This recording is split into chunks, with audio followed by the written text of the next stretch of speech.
ಭರವಸೆಗಳು ಕೊಟ್ಟಿದ್ವಿ. ಅದನ್ನು ಈಡೇರಿಸುವಂಥ ಪ್ರಾಮಾಣಿಕ ಪ್ರಯತ್ನವನ್ನು ಮಾಡ್ತಾ ಇದ್ವಿ. ಅನೇಕ ವಚನಗಳನ್ನು ಈಡೇರಿಸಿದ್ದೀವಿ.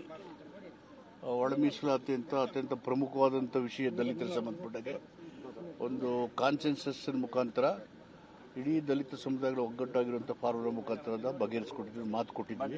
ಅದರ ಪ್ರಕಾರ ಹಾಗೆ 5 ಗ್ಯಾರಂಟಿಗಳು ಅದನ್ನು ಮಾಡ್ತಾ ಇದ್ದೀವಿ.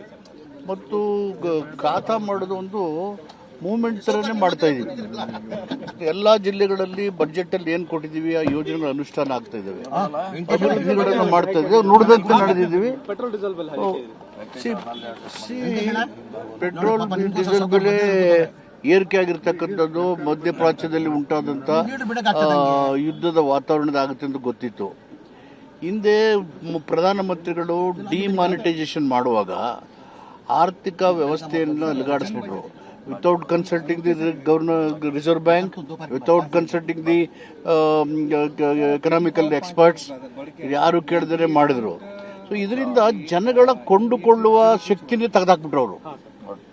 Purchasing capacity of the people have been taken away by the government by demonetization.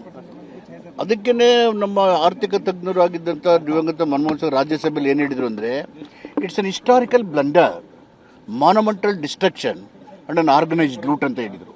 So ಇಡೀ ಆರ್ಥಿಕ ವ್ಯವಸ್ಥೆನ ಬುಡಮೇಲೆ ಮಾಡಿಬಿಟ್ಟು ಈಗ ಈ ಥರ ಆಗಿದೆ ಅಂತ ಹೇಳಿದ್ದು ಒಂದು ಭಾಗ. ಆದರೆ ಇನ್ನೊಂದು ಕೋವಿಡ್ ಸಂದರ್ಭದಲ್ಲಿ 10-12 ಕೋಟಿ ಈ ಅಲ್ಲಿ ವರ್ಕರ್ಸ್ ಇದ್ರಲ್ಲ, ವರ್ಕರ್ಸು ಬೇರೆ ಬೇರೆ ಪ್ರದೇಶಗಳಿಂದ ಬಂದು ಅವರು ಸಂಪೂರ್ಣವಾಗಿ ಬೀದಿ ಮಾಡಿದ್ರು, ಏನೂ ಮಾಡಲಿಲ್ಲ. ಹಾಗೆಯೇ ಸುಮಾರು 50,000ಕ್ಕೂ ಹೆಚ್ಚು medium and small scale industries close ಮಾಡಿದ್ರು. ಈ ಥರ ಎಕಾನಮಿನ ಡಿಸ್ಟೆಬಲೈಸ್ ಮಾಡಿ ಇದನ್ನು ಮುಂಜಾಗ್ರತಾ ಕ್ರಮ ತಗೊಳ್ದೇನೆ ಇವರು ಚುನಾವಣೆ ಎಲ್ಲ ಮುಗಿದ ನೆಕ್ಸ್ಟ್ ಡೇನೇ ಬಂದು ಆ ಥರ ಮಾತಾಡಿ ಮಾಡಿದ್ರೆ ಅವರಿಗೆ ಭಾವನಾತ್ಮಕ ಮತ್ತು ಎಮೋಷನಲ್ ಇಶ್ಯೂ, ಸೆನ್ಸಿಟಿವ್ ಇಶ್ಯೂ, ಸೂಕ್ಷ್ಮ ವಿಚಾರಗಳ ಮುಖಾಂತರ ರಾಜಕೀಯ ಮಾಡ್ತಾ ಇದ್ದಾರೆ. ವಾಜಪೇಯಿ ಅವರು ಪ್ರಧಾನಮಂತ್ರಿ ಆಗಿದ್ದರು. ಅವ್ರಿಗೆ ಕಾನ್ಸ್ಟಿಟ್ಯೂಷನ್ ರೆಸ್ಪಾನ್ಸಿಬಿಲಿಟಿ ಇತ್ತು, ಡೆಮೊಕ್ರೆಟಿಕ್ ಬಿಹೇವಿಯರ್ ಇತ್ತು. ಇವ್ರಿಗೆ ಆ ಥರ ಕಾಣ್ತಾ ಇಲ್ಲ.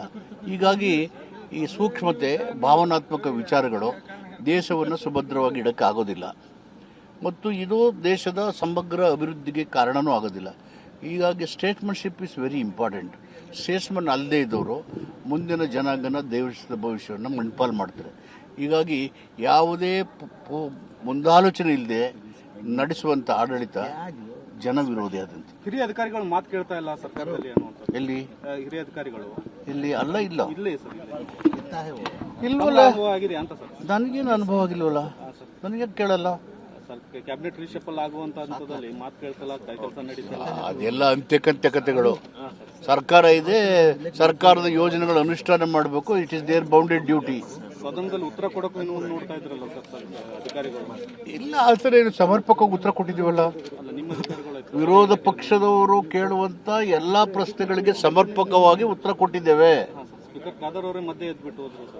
ಅದು ಲೇಟ್ ಆಯ್ತು ಅಂತ ಹೇಳಿ ಹೊರಟೋದ್ರು ಅಷ್ಟೇ ಬಿಟ್ಟು ಇದೆಲ್ಲ ಕದ್ದು ನಡೀತಿತ್ತು. ಆ ಥರ ಆಗ್ಬಾರ್ದು, ಎಲ್ಲ ರೆಗ್ಯುಲರ್ ಆಗಿರ್ಬೇಕು.